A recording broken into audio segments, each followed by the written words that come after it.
And we are broadcasting to you from our North Catholic studios in Cranberry Township for this 9th episode of this year for our podcast of North Catholic Athletics. My name is Alex Brown. And I'm Ryan Berry. And together, we are your hosts for this podcast. Now we're heading into the back half of January. Whitfield playoffs are starting to come up. But first, Ryan, a note from football. Yeah, Chris Rizzo was hired as the head coach for the football team. It comes over from Arizona, originally from the Pittsburgh area, and he's really excited to get things going. And already started training. Apparently, those workouts have been tough, and we're excited to have him after the interview. I mean, full of energy. He is excited for it. He's intense, as he calls it. The Whitfield, he says, one of the best football conferences in the country, and it's going to be exciting to see the team next year with the new look team, with all the new coaching, basically the entire new coaching staff, and him coming in, a lot of experience. It's going to be fun to see, and we were able to talk to him during the basketball game as well. This guy is locked in, intense, and here's a bit of our interview or chance we had to talk with him, I should say, from our basketball game that we just had this previous week, the boys basketball game against Blackhawk. He was able to sit down with us as they had a luncheon with a meet and greet basically with Coach, and he was generous enough to give us some time during the basketball game. Here's that interview we had with him. Coach, pleasure to meet you. Pleasure to meet you. How are you doing? Good. How have you been doing? Overwhelming it has to be. Yeah, a little bit of a whirlwind. It's not my first rodeo, but I will say that the community's outreach and warm welcome has been something that I've been really appreciative of. Well, you were in Arizona coaching over there, and then you are originally from Pittsburgh. What enticed you to come back to North Catholic now and come back home? Guys, Whitfield, I'm just going to tell you from a collegiate coaching perspective and from a high school coaching perspective, Whitfield football is some of the best high school football in the country. It's not even close. Yeah. It's not even a little bit close. So the idea that I had a chance to come back here and be part of a school that's going into the 4A and compete against the best high school players and coaches around, as a competitor, that's all you can ask for. And you were a high-level 4A player yourself back in the day at Bethel Park. That's right. Went on to John Carroll, and then university, a college that has football in its blood. That's right. With all the football minds that are there. And then you find yourself back coaching a 4A team here in the Whitfield. Yep. How's it come full circle for you? Well, if there's one thing that you guys hopefully have an opportunity to experience is when you go somewhere, when you go to other parts of the country and you go to other parts in other states, when you say you're from Pittsburgh, you're really talking about the surrounding area, right? Yeah. And there's such a rich tradition between all the suburbs and everybody being from one central spot. South Hills, North Hills, you don't say that stuff when you live somewhere else. You don't say, I'm from the North Hills of Pittsburgh. You say, I'm from Pittsburgh, Pennsylvania. Yeah, absolutely. And that's a kind of community that can get behind, and that's the kind of community that really loves football. So it's come full circle because I played in it, I lived it, I grew up in it, and now I get a chance to try and make my mark as a coach. Well, now you've gotten a chance to meet the team the last couple of days since coming in. How excited are you to get things going training-wise with this team? I'm thrilled. We have an opportunity. One of your guys has been going through it the last couple of days. He can let you know what he feels. I think a lot of them are sore, but we got a good core group of guys. We got some guys that are hungry for success, and we got some guys that are really, really interested in seeing what this game has to offer at the highest level. We used to say at John Carroll, you were going to get your master's degree in football. Well, here you're going to take an AP course in football. You're going to take AP Football 101, and I'm excited to teach that class. Oh, I love that. How would you describe your coaching style? Demanding, but anything in this life worth doing is worth overdoing. Absolutely. And football is worth overdoing to me. So we're going to set an impossibly high standard to hit, and we're going to strive daily to hit that. Level of standard. And then we're going to demand it out of you. You're going to give us the best that you got every single day. I'm going to demand that you reach down deep inside and find something that you don't think that you had in you, but I'm going to help you find that. And it all comes from a demanding, accountability-driven style. Now, you've coached football for a while. Is there an identity that your teams sort of take on, or does it just kind of depend on the players that you have? Well, guys, the best cultures in this world, the best football teams on this planet are player-driven. So each senior class has a unique task to put their legacy on what North Catholic football looks like. So, I don't have a word, I don't have a saying. I'm really going to try and give it up to some of these guys who are going to go out and they want to leave their mark on this place. And I'm going to help support what that looks like alongside my own vision of being a very highly productive and successful football program.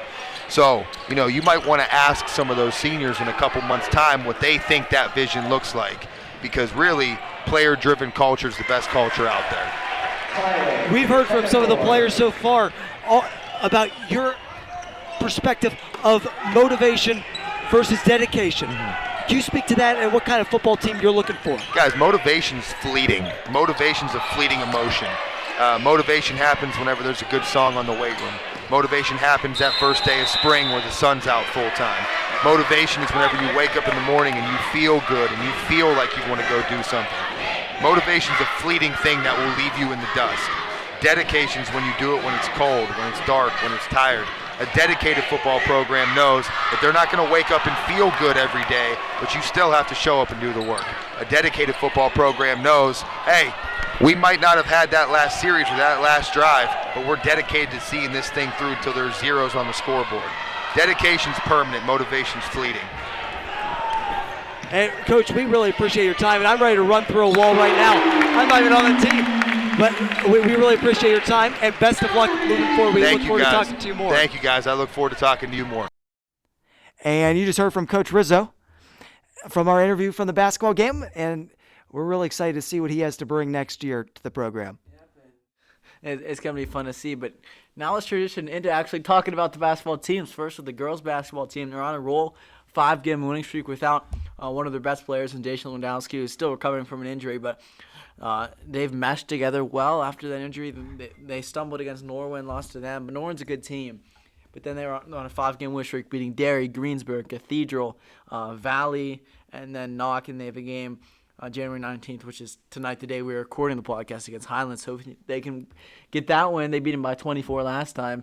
Alex told Alayna after our interview with her to beat them by 25, so let's see if they do that. But a really good season so far, and they've got high hopes for the rest of the year. Absolutely, and they should. They're ranked number 1 right now in the conference, and they've been really, really remarkable this year. They're on a collision course with Blackhawk as this year's going to go, as years going on, as their number 2 seed, right behind a 2 ranking, I should say, in the rankings that the Whitfield puts out. And it's really, really impressive what they've been able to do without Daisha in particular. You've had players, as you mentioned, Alayna Rocco, who we just interviewed, and you'll hear from here in a minute. The Harvard commit, and just got 1,000 points in her basketball career here at North Catholic, which is an incredible accomplishment, one that I think under 10 girls have ever done in the history of North Catholic, Coach Rotman being one of them. And that's an incredible accomplishment, especially in your junior year. She has played since her freshman year, but she's been quite effective over that time. And who knows what more she can do the rest of this year and next year as well, as she could play another 40 games and really be up there at the top of North Catholic history. As I believe the record Sam Breen holds is about 1,800 points. So that's a lofty mark, but Alayna is one of those very few that has reached that top cream of the crop of point scorers in North Catholic history, Ryan. But they've really been a great team effort as of late to continue to dominate teams. Yep, and Blackhawk, as you mentioned, is really good. They do have some competition. In past years, it was kind of them, Freedom, and then some other teams that were close, but North Catholic was able to handle them throughout the season. Do you know Freedom? Have you looked at the rankings? How's Freedom this year? Not a good year. They've lost some of their better players. Yeah, Freedom's just not. They're just not. The Moorbacher twins are gone. It was just, yeah, their best players are gone. That team was pretty effective last year just because they're suffocating play down and tight. North wasn't able to score against them as much because they're just on a night that you can't shoot, like in that semifinal game that they had of States. They just couldn't get the shots down. You were there for that game, yeah. And that was a tough one. But North is looking now to go beyond that this year. Yeah. And Daisha was just talking, not Daisha, but Alayna was just talking about goal of winning a state championship, and that's a goal they all have because it's been a while. And as they've won 6 of the last 7, I believe, Whitfield championships, and they're in a position now where something else is coming down the line, and that might be that state championship. Yep, and this year, a lot of talent on this team, and if they can get Daisha back before the end of the year, they have a really good shot on that. And maybe even without her, they have a shot at that. But for more on that and the season, and as well as her personal accomplishments, here is Alayna Rocco. We're here with North Catholic girls basketball player Alayna Rocco. Alayna, thank you for taking the time to talk to us. Thank you for having me. Alayna, first off, congratulations on reaching the 1,000-point milestone. What has led you to achieving that milestone? You're only in your junior year of high school. Well, I think being able to play as a freshman, that obviously helped a lot because I had some more time. And just definitely my shooting, I think. I've been working really hard on that. So that's definitely helped me. And I couldn't really do it without my teammates because they get me the ball. They help me score. They find me. So it's always... And you're only a junior accomplishing that. Do you have any other goals or any records you want to accomplish by the end of your time here at North? I haven't really thought about that. Obviously winning a state championship would be awesome, but not really anything personally for me. And secondly, you committed to Harvard just a few months ago. What led to that decision, and what made Harvard the right fit for you? Well, I was recruited by a lot of schools, but one thing that was really big for me was academics and the 40-year plan, which a lot of people have told me. If I go to Harvard and I do good, I pretty much could get a really good job. And after basketball's over, which I don't want it to end, but it will eventually, I can have hopefully a pretty good life. And also a really big thing was the coaching staff. I love them.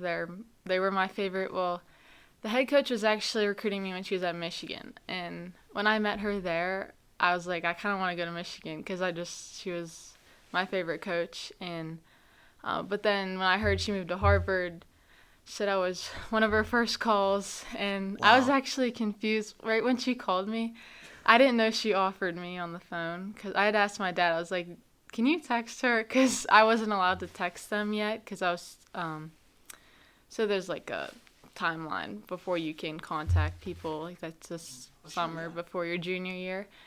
So, and then my dad texted her and she said, yeah, we offered her. So I kind of knew that whole summer that I wanted to go there, but I had to keep my options open because I still have to pay to go there. So Okay. that was a big part of it. And what do you want to do there for academics-wise? What are you going for? I'm not sure yet, but I definitely love the sciences and that stuff. That's so. a good place to go. It doesn't get much better. Yeah. Academics. Transitioning this current season, how do you feel the team has played, and what do you think you guys need to improve on to make another run at the Whitfield Championship? I think we've been doing pretty well recently. I think we're on a 5-game win streak. But I think we definitely need to work on our offensive system. Sometimes when we come off of ball screens and stuff, we don't look to score first. We've been struggling with that. We look to pass it out or we go east and west more than north and south. So we're definitely working on our offense. And that defense that you've had, it's been suffocating teams all year. Is defense in practice, what do you think are the things that Coach Rotman really focuses on in our teams? Because we've seen over the years teams from her that their defense is so good that their offense jumps to another level. What do you think what is the focus in practice? Definitely help side defense. We've been working on a lot because we force them the baseline or sideline. We don't allow middle, so sometimes we do get beat, but we work on our help side rotation so that they can't get a easy shot off or a layup or something like that. In about 3 weeks' time, we're going to have a matchup with Oakland Catholic in the Don Graham Classic. How excited are you for that, to get that matchup going? I'm super excited. I know lots of the girls. The coach was one of my AAU coaches, so it'll be a lot of fun. And those games, coming back from last year, trying to avenge what happened last year, that's gonna be a great game. And the last game of the year going into the playoffs. But what are your expectations going the rest of the way? And how do you feel the team is feeling going into the end of the season? We're definitely feeling really good. We have a good section matchup tonight, but I think we could go pretty far if we stick to what we can do and trust our coaches and play together. All right, that's all we got for you, Alayna. Thank you so much for coming on, and good luck the rest of the season. Thank you. And you just heard from Alayna Rocco. It was a good interview. Good to talk to her and get her input on how the season's going, as well as what went into her decision to commit to Harvard, as well That's a as great story. how she's feeling about 1,000 points. She's got a chance to do something really special here at North now. You're right. A little over halfway, I guess you could say. Maybe even before halfway. I'm not entirely sure through her junior year, but she's got a lot of basketball left to be played, a lot of points left to be scored. So, knock on wood, she stays healthy. She could accomplish a lot of points here at North. But now for the boys team, they've been having a good season, as well as they're led by some senior leadership, as well as some juniors and sophomores that are contributing, as well as they're on a 5-game win streak, just like the girls basketball team is on right now. After they lost to Lincoln Park in what was a competitive game, they lost by 16, but it was competitive for the most part until the third quarter when Lincoln Park went on a big run. But the fourth quarter again was another one of those competitive quarters. And that game was tied at halftime. They went on to beat Winchester Thurston, beat Hopewell, beat Central Valley, beat Blackhawk, and then beat Beaver. And there are only two of those games that were any close, and that was Central Valley and Beaver. Central Valley North Catholic played in the playoffs last year, the first round of the playoffs, I believe, and beat them then, and they beat them now by 9, and they beat Beaver by 9 as well. But we were at that Blackhawk game, Alex, and they won 89-54. Yes. They just look so impressive on both sides of the ball. That was the best defense I've seen them play. And they were just absolutely everything they've done all year.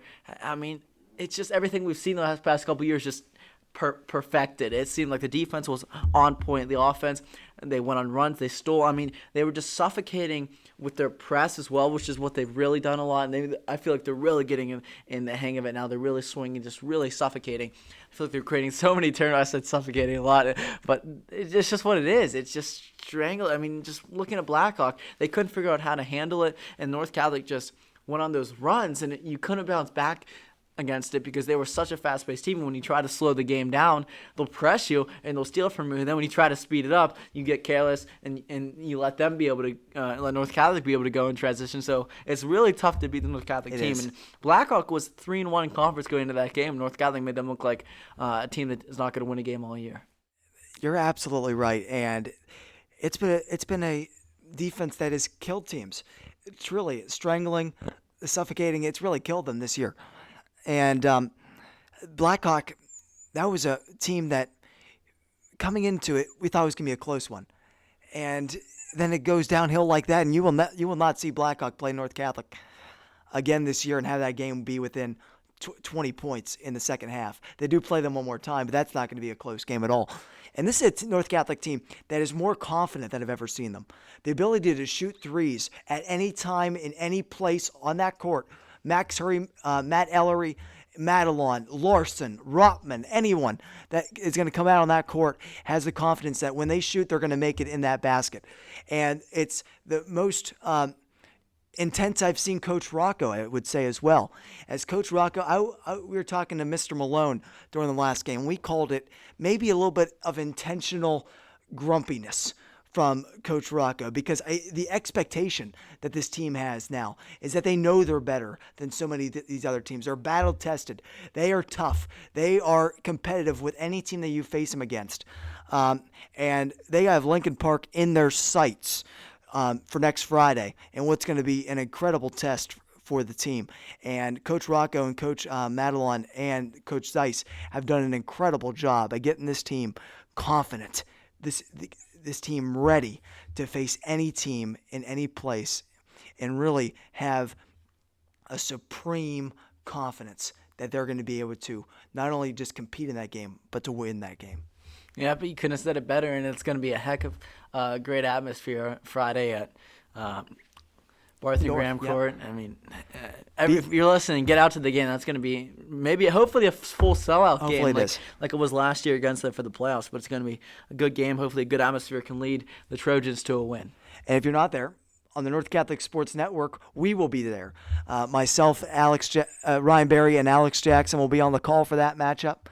And we're really looking forward to that. And we got, as well, at the 11th of February, we mentioned it in Alayna's interview, the Don Graham Classic. And that will be North Catholic girls team will play Oakland. The boys team will play Central, and that's at North Catholic on the 11th. And we'll be broadcasting those games as well. And that's going to be one heck of an atmosphere as well at the end of the year, right before playoffs. And that's going to be something to set both those teams into playoffs for sure. And Ryan, how about a little bit of wrestling today? Yeah, the wrestling team's having a decent year so They far. are. They have a nice win against Summit Academy. And it's a building program. They just played Laurel last night. Went against Laurel, and they had some state champions on there. Marco Perry had to go against a state champion last night, and Marco Perry has not had more than 20 matches through his career here at North Catholic. So it's tough. It's tough to play some of these more experienced schools when they're wrestling 40 matches a year, and North's maybe getting 15. Yeah, definitely. But there are a lot of bright spots on this team. Includes senior Matt Denninger, who's having a great season, 11 wins, which is the North Catholic record so far this year. And he's looking to build on that and have a good rest of the season. They're looking to finish the season strong. Absolutely. And here's a little bit from him on his season and his accomplishments. And we're here with North Catholic senior wrestler Matt Denninger. Matt, thank you for joining us today. Thanks for inviting me, Alex. Matt, so this season you have 11 wins and 6 pins, which is the North Catholic record, having double-digit wins in a season. What does that record mean to you? It means a lot. This program started my freshman year, so I've grown a lot as well as our program. Our first 2 years, we barely ever wrestled, and we only wrestled in JV tournaments. Then starting my junior year last year, we started having dual meets and going to more varsity tournaments, which was a great experience, and I feel really brought me along my wrestling career. And then this year, being my second year in varsity wrestling, I think I'm doing quite well, and our team has come a long way, and I think we have a bright future ahead of us. Well, for sure. And then the program under Coach Lyles has really been so much improved year over year. And obviously there's the growing pains of a new program with trying to find times to wrestle and teams to wrestle against, I should say. But what has he been able to influence upon you in his style, and what does he bring out of the team? For me personally, he's identified like a few of my weaknesses, a few of my strengths, and then really worked on making me focus on my strengths and wrestle in that style. And also Coach Kelly, who he started coaching with Coach Lyles last year. He's been working with me a lot too, and I wrestle with him a lot, and gets me a lot of experience against someone that went D1 in wrestling, and it's just very good to compete against that experience to bring me up to that level. Matt, with you being one of the older players on the team, and especially with a lot of youth on the team as well, have you seen yourself grow into a leadership role? And if so, could you expand on how you've grown into that throughout your time? Yeah, I think so. So I've been a captain. This is my second year being a captain for the wrestling team. It's a lot of making sure everyone else is doing like what they're supposed to be doing. And then like we have a lot of fun on a wrestling team, but just like making sure that when it's time to work, we're working. And then when it's time to have fun, having fun along with the rest of my teammates. But mainly just making sure everyone stays in control and does what they're supposed to do. We all see the production of what happens on the mat, but behind the scenes, all the work that you've put in throughout your time here at North with being able to cut weight, gain weight if you had to. Talk to us about all that work that you've put in to get to the success that you've been enjoying this year. Yeah, so this year we have upped our practices a lot.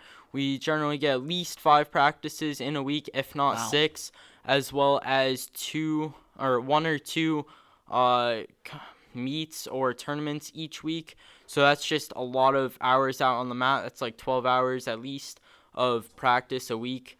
And then for me personally, for the weight that I'm at right now, I dropped 10 pounds at the beginning of the season, and I had dropped originally 15 pounds because there was potential I was going to wrestle at the 121 weight class, but I ended up wrestling at the 127, so I was able to take 5 pounds back, which felt very nice because I was just killing myself. How quickly did you have to lose that weight? So I lost it in a period of 4 weeks. I lost 8 pounds, and then the practice, the day before matches, I would knock off 9 pounds at practice and then going to the gym after practice and sleeping in a lot of layers. It was terrible. Oh my gosh. Yeah, 9 pounds. That's insane. 9 pounds in like 12 hours. It's not So you very just starved fun. yourself. Oh, yeah. Oh, that's just a daily occurrence, yeah. Wow, Matt, you have a lot of wins here at North. Is there anyone that you look back as most memorable or your favorite match? I gotta say, one of my like favorite matches was actually a match that I lost. At one of tournaments a week or two ago, I wrestled the number 1 and 2 seed at that tournament, and they were very good, and it just got me some very good experience and like good feeling of like what I was doing and like how to improve. I think that's one of the best answers that we've heard, because not only is that something that you've learned from in these matches to come, but that's something that that's an example for so many to say, hey, even when you lose a match, when you give your best, you learn from it and you move on. And it's been an incredible season for you, and hopefully you keep on moving on throughout the rest of the season into districts and beyond, hopefully. But we really appreciate your time. You've had a great season and a great career at North, and we wish you all the best. Thank you. Yeah, I'm very hopeful in our future for a wrestling team. We have some really good wrestlers coming up, and I think that in 3 or 4 years we might have like a Whitfield qualifier at least on our hands here at North. Well, that'd be amazing, and we really appreciate your time today. Yep. Have a good one. Thank you for having me. You just heard from Matt Denninger, who's had a phenomenal year, and we wish him all the best moving forward in his career and into college. As that's coming up mighty soon for him and for us too. We're halfway through our high school careers, 5/8 of the way, second semester already, as we're starting to get into the meat of basketball season, and the playoffs coming up. Spring sports are right around the corner too, and lots to cover, and we'll be here for it all. Yes, we will, and thank you for listening to this podcast. If you made it this far, we appreciate you listening, and make sure to check out all the broadcasts, get out to sporting events, and continue listening to these podcasts. But we thank you all for listening. And remember, we are your one-stop podcast for everything North Catholic athletics.